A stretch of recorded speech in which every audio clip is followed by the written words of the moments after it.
Il y a des hommes qui rendent les femmes meilleures. Intro. Il existe des relations qui élèvent et d'autres qui épuisent. Certaines rencontres n'ajoutent rien, elles répètent des schémas.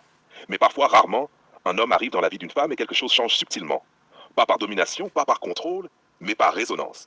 Elle se met à se structurer différemment, à penser plus loin, à s'apaiser dans certains chaos, à se découvrir autrement.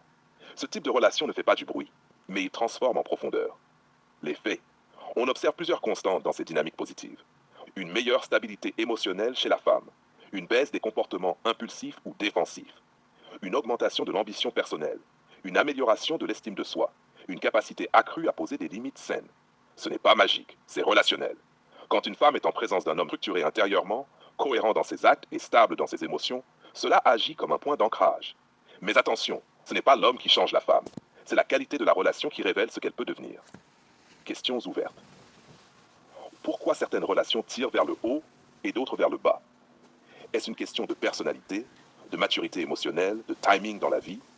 Une femme devient-elle meilleure parce qu'un homme la guide ou parce qu'il crée un espace où elle peut enfin se structurer elle-même? Et inversement, qu'est-ce qu'un homme devient quand il est face à une femme qui l'apaise ou le désorganise? Est-ce que nous choisissons vraiment nos relations ou est-ce que nos blessures choisissent pour nous? Analyse. Le point central n'est pas la valeur de l'homme ou de la femme. Le point central, c'est la qualité structurante du lien. Un homme peut agir comme un miroir.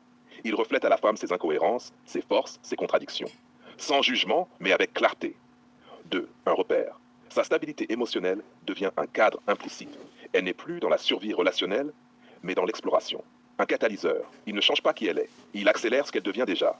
Mais ce rôle ne fonctionne que si l'homme est lui-même construit, émotionnellement stable, cohérent dans ses décisions, aligné dans ses valeurs. Sinon, il ne structure pas, il désoriente. Le point souvent mal compris. On confond souvent influence positive et contrôle. Un homme qui rend une femme meilleure ne la dirige pas, il ne la modèle pas, il ne la corrige pas. Il crée une forme de sécurité intérieure dans laquelle elle peut évoluer sans se défendre en permanence. Et dans cet espace-là, les comportements changent naturellement. Le contrepoids important. Il existe aussi l'effet inverse. Certains hommes déclenchent de l'insécurité, amplifient les réactions émotionnelles, entretiennent des dynamiques de dépendance ou de tension.